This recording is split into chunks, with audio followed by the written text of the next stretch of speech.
focus, and that's what matters most. Like, we're not just doing it for ourselves, we're doing it for the diaspora and the people who have been hit in the West. Like, that's the people who are doing it for now. And that's what matters most. The boy already. Like, now is not the time to panic. And that's what matters most. But what we got these. All right, so this is the moment we all been waiting for. This is the moment of truth. This is the moment of final decision. This is the moment of readiness. This is the moment to tell if Jamaica is worthy to go to the World Cup. And there's been a lot of videos of people saying, it's a coach the problem, it's a player the problem. And I've said this a lot of time. Sorry, I've said this a lot of time that the coach is a problem. Because if you guys really follow up Observer or Gleaner, you would have seen that there's a lot of Jamaican coach that comes out and say they're not happy. A player of Brentford from the Premier Leagues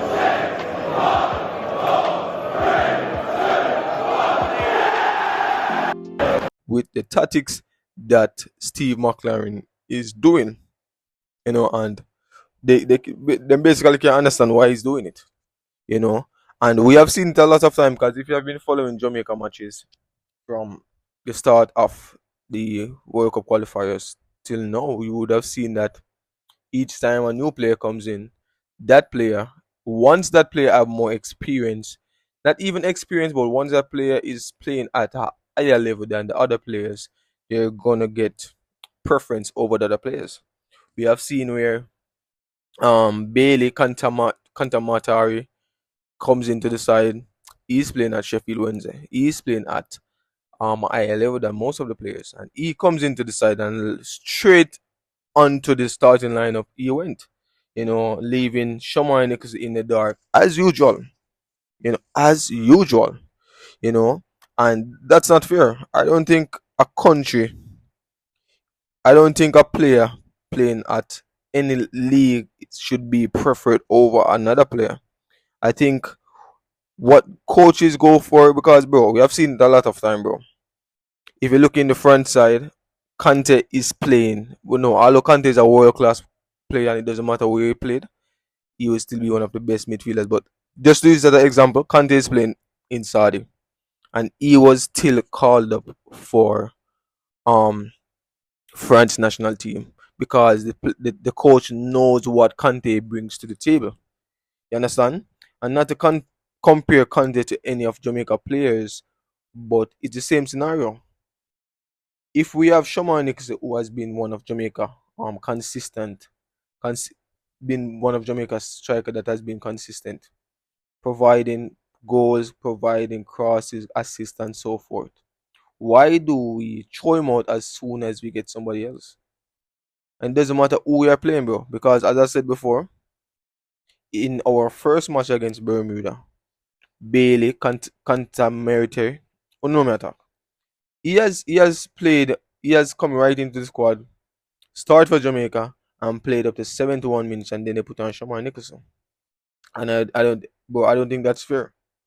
And Shamar Nicholson comes into the squad and score a goal, although we were leading at 4-3-1, although we were leading at 3-2 love already, and Shamar Nicholson came in and scored. You get me, I say? And I honestly don't understand that. I honestly don't understand why is Shamar Nicholson a backup striker when he's clearly one of the best strikers in the Jamaica squad. You understand what I'm saying? And if you can see from our second match, our first time facing Trinidad and Tobago, the same thing happened. Shamar Nicholson came on the 78th minute. And the fact that he can be coming on at the 78th minute, it simply shows that he's not a starting striker, he's a backup striker. Fast forward to now. Fast forward to our second play against Trinidad and Tobago. Roman Borrell, he has been a part of Jamaica squad in recent times, and he has made his first cap for Jamaica against Trinidad and Tobago. And as I said before, Shamar Nicholson is on the bench. So Shamar Nicholson didn't come on none at all for that match. And the coach happy to say that he's arresting players for curious so much. So you're telling me you're resting a player that doesn't start. How does that make sense? That doesn't make no sense. Man is not say what kind of sense that make. If it makes sense, people, let me know. If it makes sense, let me know. Because bro, it's not I'm not the only one saying it. If you follow social media and follow Jamaica, you would see that countless fans, countless coaches, countless not players, countless fans, countless coaches are saying, what is Steve McLaren doing? What is he doing, bro? I'm gonna think this is the biggest shock Jamaica has ever had. Is players, because we have a lot of good players, bro. The biggest struggles is to choose who to call up, and the second biggest struggle is to choose who to start. But I don't understand how can it be so hard, bro? You have a full side, right? You have played countless matches. You have seen the potential of the players. You have seen the link up of a player. Look on Bermuda match. I mean, no, everybody else said Bermuda match was easy because we won 4 of QS, so give them 7 and so forth. But if you look out on the link up of the players in that match, Shamar Nicholson start, Sifa start, Palmer start, Dixie start. That attack link up was tremendous, bro. That attack was tremendous. Shamar Nicholson scored 1, got 2 shots on target. Cephas assist 2, 3 shots on target.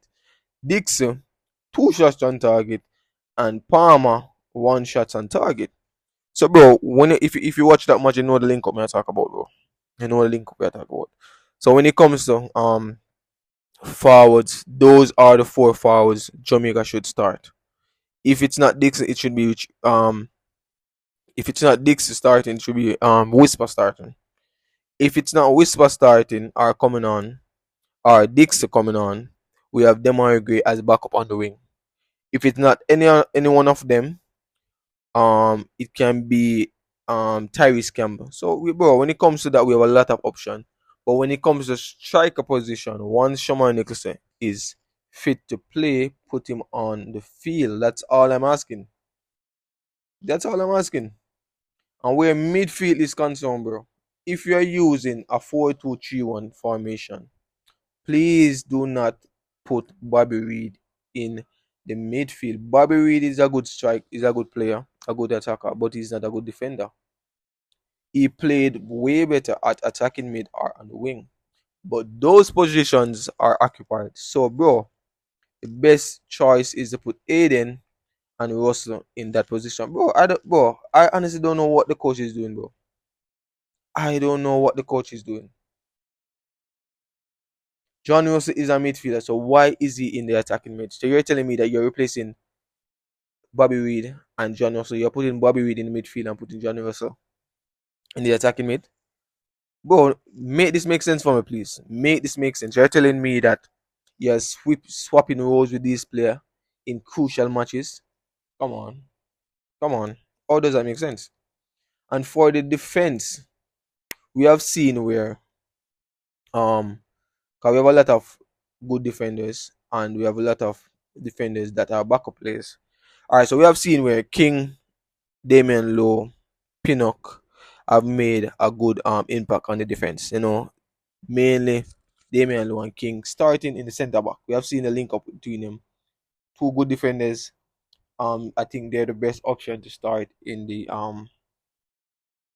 any matches when it comes to international. You know, and I think they should be the 2 to start once they are fit. You know, and Pinnock can be the backup. Pinnock can definitely be the backup. You know, because Pinnock is also a good defender as well. Olgate can be the backup, but I don't think anybody else to start other than Damian Lowe and King. To be honest, that's my opinion for the centre back. I know that we have a first time call up defender, Rico Henry, that can play on the right and also probably in the center or on the left. So I think he should be um the backup for Dexter on the right. You know, but bro, the side is simple, bro. We see the best fit for the side. So I just think the coach should just work with what the fans are telling him or what other professional coach are telling him. Because as much as you're a coach, you have to listen most of the while. No? Cause we are see the game. We know the players.